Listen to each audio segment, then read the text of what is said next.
Before we go any further, just want to thank all the people over on Patreon, because without their help, none of this upgraded content that you'd be seeing would be possible. Over on the Patreon, you get exclusive sneak peeks at upcoming videos. You also get access to the Patreon only Discord server. Coming up soon, I'm going to be working on talking about other anime that I can't talk about here on YouTube, like say ReZero, Konosuba, and etc. I'm also going to start posting the scripts for video essays, and every 3 months we do an anime and manga haul. We also are going to open up the Patreon only Discord server to YouTube members at the $2 price tier, which also means that members will be seeing their name here alongside the patron. But with that being said, let's get back into today's video.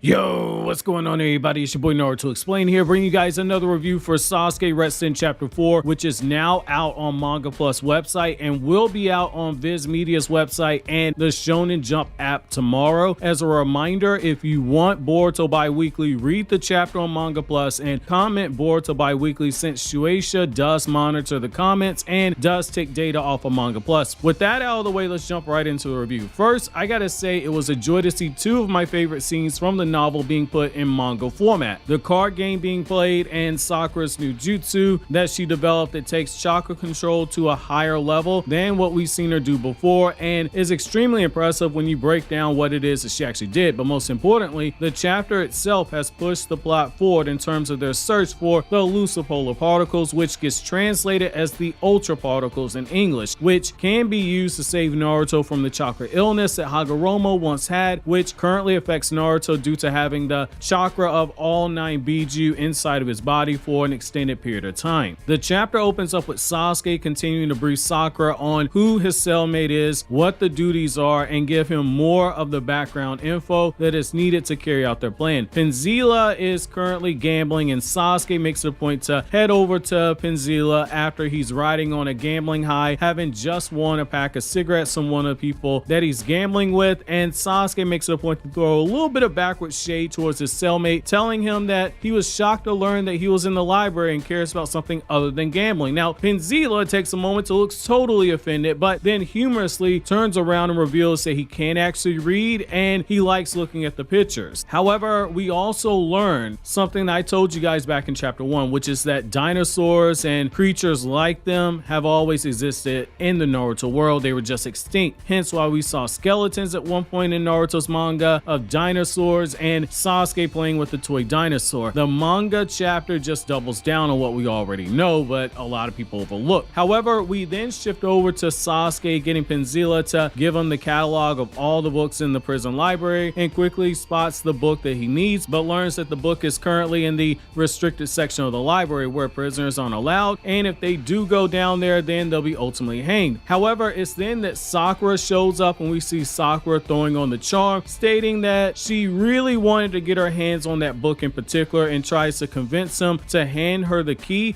to the restricted section and that she'll sneak in at night. But Penzilla doesn't budge at all. Sakura offers to gamble, throwing out numerous suggestions for gambling, and it's then that we learn a little bit about Sakura's training with Tsunade. It wasn't just medical ninjutsu and combat training. Tsunade also spent a considerable amount of time with Sakura gambling, and Sakura quickly learned how to gamble so as to beat Tsunade, because if she lets Tsunade win, she get a big head about herself. Now, one change from the novel that we do get here is that, as I remember from the novel itself, there was more weight to it when Sakura spoke of Tsunade's gambling fits. I always took her saying Tsunade had a bit of a temper while gambling, and Sakura had to learn how to gamble to avoid it, which totally makes sense because Tsunade usually drinks while she's gambling, and Sakura was focused on trying to train and grow stronger. Small change, so I'm not going to be upset about it, especially when we're getting the nice expression of Sasuke's "oh fuck me" look on his face when he recalls that Tsunade is a terrible gambler and that this can easily go off the rails sideways, and basically thinks to himself like, yo, Sakura learning to gamble under Tsunade is not a good thing because Tsunade sucks. We then see the 2 of them, Sakura and Penzilla, gambling in a card game unique to the land of Redaku, and Sasuke makes a point to tell Sakura he'll put Penzilla under a genjutsu, but Sakura tells him to step back and she's going to win this one on her own merit, which leads to some very beautiful beautifully drawn panels where we get a mix of comedy, fan service, and flow. The comedy actually comes in the form of that fan service where you have Sakura after she reveals that she's memorized all the cards and she tucks her hair behind her ear and she takes off her jacket. We get a focus panel of Sakura's breast poking out of her shirt, which interestingly enough, I know some of you guys who only watch the anime, or if you're only familiar with Ikimoto's version of adult Sakura in the Boruto manga, which I know is the case for a lot of you guys, that might seem like a bit odd to see Sakura with actual breasts poking out. They're not huge, but they're also not flat like a boy's chest like the anime and Ikimoto present, which is because Kimura Shingo is actually using Masashi Kishimoto's art style. Masashi Kishimoto's adult Sakura always had a larger chest and slightly larger hips, not super voluptuous, but she at least had athletic curves, more so than what you see in Boruto's anime and definitely more so than what you see in Ikimoto's version of the Boruto manga. The fan service here lands because the guys in the prison, they're down bad for Sakura, which is something we learned a while back. The next thing that we get here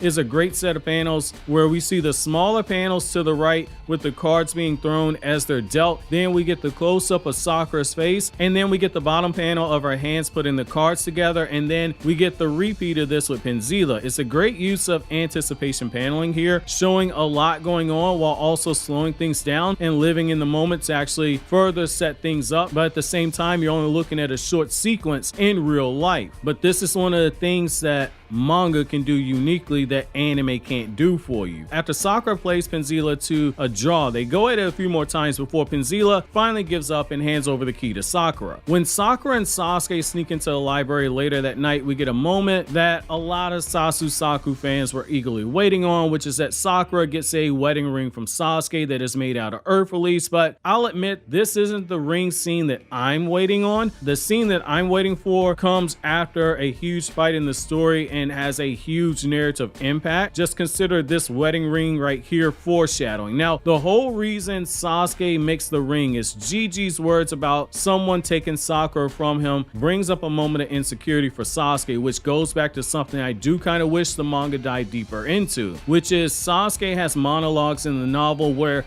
he reflects on his missions, how he's away from home, and how it actually costs him time with his family. But I totally get it. This is an adaptation of the novel and manga format. Not everything's going to be shown, but the fact that it is this faithful and showing this much and isn't butchering the story in the way that the anime for Shippuden and Boruto have butchered novels has done in the past is actually a good thing. Now, we get a couple of great panels that stay in the moment where Sakura goes from being shocked to blushing out of shock, and then you get the close-up of her eyes as she realizes what happened, and then we get the impact shot of Sasuke holding her hand, placing that wedding ring onto her, and Sakura's face is covered in a blush after Sakura realizes that he used earth release to make a ring for her, and we see Sakura gushing even more and Sasuke trying to play it off like it's no big deal, which is totally hilarious to see. But Sakura pays him back after she explains how she did so well gambling, basically by revealing she memorized all the tiny details on each of the cards and was low-key counting cards. And when they start down the hallway, Sakura places her hand on the wall and runs her chakra through the wall itself, sending it through the entire building, which leads her to be able to sense the layout of the area of the prison that they're in, and she discovers a hidden passageway in the director's office, with the director being Zansuro. This is the first of two new jutsu we'll see Sakura use in the story, but in the novel this impressed Sasuke way more than you see in the manga because of the degree of difficulty of what it is that she just did. But that goes back to something we were always told. On Team 7 from the very beginning, Sakura had the best chakra control of Naruto, Sasuke, and Sakura, and her mastery of the Byakugo seal is considered to be the pinnacle of chakra control itself. But this is something impressive, using chakra to make a layout and to be able to see the intricate details of the prison inside of her mind by using her chakra, which is even more impressive when you realize she did this without a Byakugan. It's then that they discover the book that they're looking for, and Sakura realizes that the book uses a form of ink painting that is unique to the Land of Fire, and Sakura recognizes it as the same ink that Sai uses for his own paintings. And we get the implication here that since Hagoromo is the one who drew the book, it means that Sai's ink jutsu likely comes passed down from Hagoromo, something that the novel makes a bit more clear, but that's neither here nor there. After studying the book, Sakura determines that it's a book of constellations, and Sasuke asks for clarification that the plant and the animal designs are actually star patterns. Sasuke seems a little confused for a second, and Sakura breaks it down for him even further by pointing out everything and says that they need to rearrange the information they have in the correct order to find out a clue that they're looking for. What we see here is Sakura continuing to pull her weight throughout the mission, and this won't be the last time we see Sakura gathering